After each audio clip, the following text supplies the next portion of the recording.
Hello, അപ്പോൾ ഇന്നത്തെ video എന്ന് പറയുന്നത് ഒരു ബീഫ് ബിരിയാണീൻ്റെ റെസിപ്പിയാണ്. കുറേ കാലമായിട്ട് ഉണ്ടാക്കണം എന്ന് വിചാരിക്കുന്ന അങ്ങനെ ഈ ഒരു സൺഡേ ഞങ്ങളത് ഉണ്ടാക്കിയിരിക്കുകയാണ് ഗൈസ്. അപ്പം ഞാനിവിടെ എടുത്തത് ഒരു മീഡിയം സൈസിലുള്ള 1 കിലോ ബീഫാണ്. അപ്പോൾ അത് നല്ല കഴുകി വൃത്തിയാക്കിയിട്ട് അതിലേക്ക് ആവശ്യത്തിന് മഞ്ഞൾപ്പൊടി, ഉപ്പ്, മുളക് പൊടി, മല്ലിപ്പൊടി, ചതച്ച് വെച്ചിട്ടുള്ള പച്ചമുളക്, ഇഞ്ചി, വെളുത്തുള്ളി ഇവയൊക്കെ ഇടുക. കൂടെ ഒരു തക്കാളി ചെറിയ കഷ്ണങ്ങളായിട്ട് അരിഞ്ഞതും ഇതിലേക്ക് ഇടുന്നുണ്ട്. ഇതിലേക്ക് ഒരു മുറി ചെറുനാരങ്ങേൻ്റെ നീര് കൂടാതെ കുറച്ച് തൈരും ഒഴിച്ചിട്ട് നല്ല രീതിക്ക് മിക്സ് ചെയ്യാം. കുറേ നല്ലോണം കുഴച്ച് മിക്സ് ചെയ്തതിന് ശേഷം ഒരു 15 to 30 മിനിറ്റ് വെക്കുന്നതാണ് നല്ലത്. ഒരു 30 മിനിറ്റ് അടച്ച് വെച്ച് നമുക്ക് ഫ്രിഡ്ജിൽ സൂക്ഷിച്ച് വെക്കാം. കാരണം ഈ മസാലേൻ്റെ ടേസ്റ്റൊക്കെ ബീഫിലേക്ക് ചേരാൻ ഇത് സഹായിക്കും. അപ്പോൾ അങ്ങനെ നമുക്ക് കുറച്ച് നേരം ഫ്രിഡ്ജിലേക്ക് മാറ്റി വയ്ക്കാം. ഒരു 30 മിനിറ്റിൽ കൂടുതൽ വെച്ചാൽ അത്രയും നല്ലത്. ഇനി നമുക്ക് ബിരിയാണി റൈസിൻ്റെ പണി നോക്കാം. അതിന് വേണ്ടി ഞാൻ ഒരു കുക്കർ എടുത്ത് അടുപ്പത്ത് വെച്ചിട്ടുണ്ട്.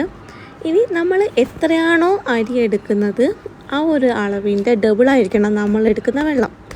അങ്ങനെ ഞാൻ എടുത്ത അരിക്ക് ഇനി കാട്ടും ഡബിൾ വെള്ളം എടുത്തിട്ടുണ്ട്. അതിലേക്ക് ഏലക്കായ, പട്ട, പൂവ് ഇതൊക്കെ ഇട്ട് കൊടുത്തിട്ടുണ്ട്. ശേഷം കുറച്ച് വെളിച്ചെണ്ണ ഒഴിക്കുന്നുണ്ട്. നിങ്ങളുടെ കയ്യിൽ RKG നെയ്യ് ഉണ്ടെങ്കിൽ അതും നിങ്ങൾക്ക് യൂസ് ചെയ്യുന്നതാണ്. ഇങ്ങനെ നമ്മൾ വെളിച്ചെണ്ണയോ നെയ്യോ യൂസ് ചെയ്യുന്ന സമയത്ത് നമ്മൾ ഉപയോഗിക്കുന്ന അരി ഒട്ടിപ്പിടിക്കാണ്ട് നമുക്ക് നല്ല റൈസായിട്ട് കിട്ടും. പിന്നെ ആവശ്യത്തിന് ഉപ്പിട്ടിട്ട് നമുക്കിത് തിളയ്ക്കാൻ വയ്ക്കാം. അങ്ങനെ നമ്മുടെ വെള്ളം ഇവിടെ തിളച്ചിട്ടുണ്ട്. അപ്പോൾ നമ്മൾ കഴുകി അരിച്ചെടുത്ത അരി അതിലേക്ക് ഇട്ടിട്ടുണ്ട്. ഇനി നമുക്കത് വേവുന്നവരെ വെയിറ്റ് ചെയ്യാം. റൈസ് വേവുന്ന സമയം കൊണ്ട് നമുക്ക് ഇതിലേക്ക് വേണ്ട മസാല തയ്യാറാക്കിയെടുക്കാം. അതിലേക്ക് ഞാനൊരു പാനിൽ എണ്ണ ചൂടാക്കാൻ വെച്ചിട്ടുണ്ട്.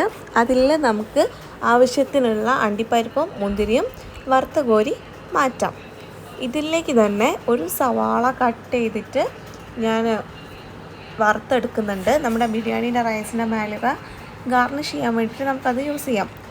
ഇതുപോലെ സവാളയെല്ലാം ഒരു ഗോൾഡൻ കളറിൽ ആയി വരുന്ന സമയത്ത് നമുക്കിത് വറുത്ത് കോരി മാറ്റാവുന്നതാണ്.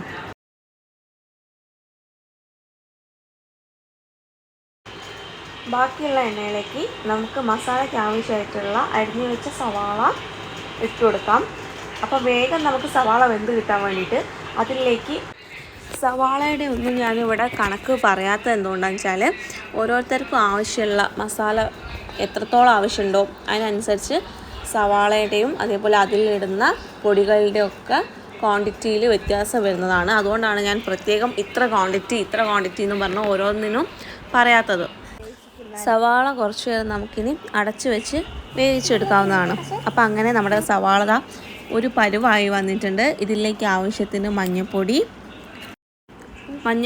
മുളക് പൊടി, മല്ലിപ്പൊടി ഇവയൊക്കെ ഇട്ടിട്ട് വീണ്ടും നല്ല രീതിക്ക് മിക്സാക്കി എടുക്കും. ഇനി ഈ സവാള വെന്ത് വന്നാൽ അതിനകത്തേക്ക് നമുക്ക് കട്ട് ചെയ്ത് വെച്ച ഒരു തക്കാളി ചേർത്ത് കൊടുക്കാം. എന്നിട്ട് വീണ്ടും കുറച്ചുകൂടി മുളക് പൊടി ഇട്ട് കൊടുക്കുക. കാശ്മീരി മുളക് പൊടിയാണ് ഞാനിവിടെ ഇടുന്നത്. ഇത് മസാലയ്ക്ക് കുറച്ച് കളർ ഇട്ടാൻ വേണ്ടിയിട്ടാണ് ഞാൻ ഈ ഒരു മുളക് പൊടി ഇട്ടത്. എന്നിട്ട് നല്ലോണം വഴറ്റി കൊടുക്കുക.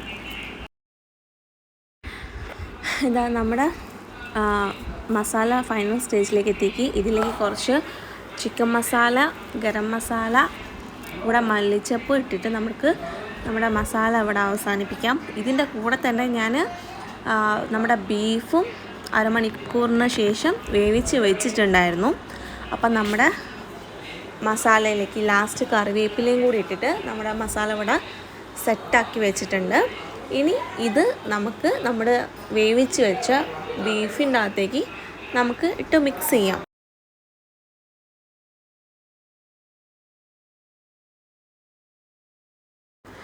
നമ്മുടെ മസാല ഇവിടെ സെറ്റായിട്ടുണ്ട്. ഇതിൻ്റെ കൂടെ തന്നെ നമ്മൾ നേരത്തെ വെച്ച റൈസും ഇവിടെ റെഡിയായിട്ട് പക്കയായിട്ട് വന്നിട്ടുണ്ട്. ലാസ്റ്റായിട്ട് ഈ മസാലയിലേക്ക് ഞാൻ 1 സ്പൂണ് വിനെഗർ കൂടെ ചേർത്തിട്ട് ഇവിടെ മസാലയുടെ പരിപാടി ഇവിടെ അവസാനിപ്പിക്കുകയാണ്. ഇനി ലാസ്റ്റായിട്ട് നമുക്കിവിടെ ദമ്മിടാം. അതിന് വേണ്ടിയിട്ട് ആദ്യം ഫസ്റ്റ് ലെയർ നമ്മൾ ഉണ്ടാക്കി വെച്ച മസാലയും ബീഫും ഒക്കെ സെറ്റ് ചെയ്തിട്ടുണ്ട്. ഒരു ലെയർ ചോറിട്ടതിന് ശേഷം കട്ട് ചെയ്ത് വെച്ചിട്ടുള്ള മല്ലിച്ചപ്പ്, പുതിന, ക്യാരറ്റ്, പിന്നെ നമ്മൾ വറുത്ത് കോരി വെച്ച ഉള്ളി, അണ്ടിപ്പരിപ്പ്, മുന്തിരി ഇവയൊക്കെ ഇട്ട് കൊടുക്കുന്നുണ്ട്.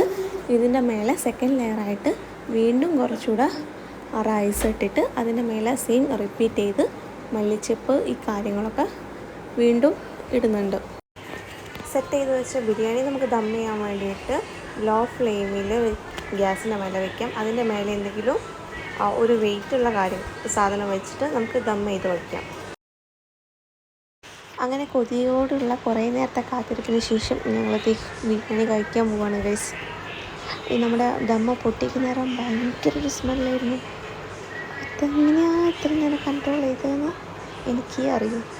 അപ്പോൾ ഞങ്ങൾക്ക് ബിരിയാണിയുടെ കൂടെ സാലഡും നല്ല തേങ്ങാ ചമ്മന്തിയും അച്ചാറും ഒക്കെ ഉണ്ട്. അപ്പോൾ എല്ലാം കൂടി കൂട്ടിയിട്ട് ടേസ്റ്റ് ചെയ്ത് നോക്കട്ടെ കേട്ടോ.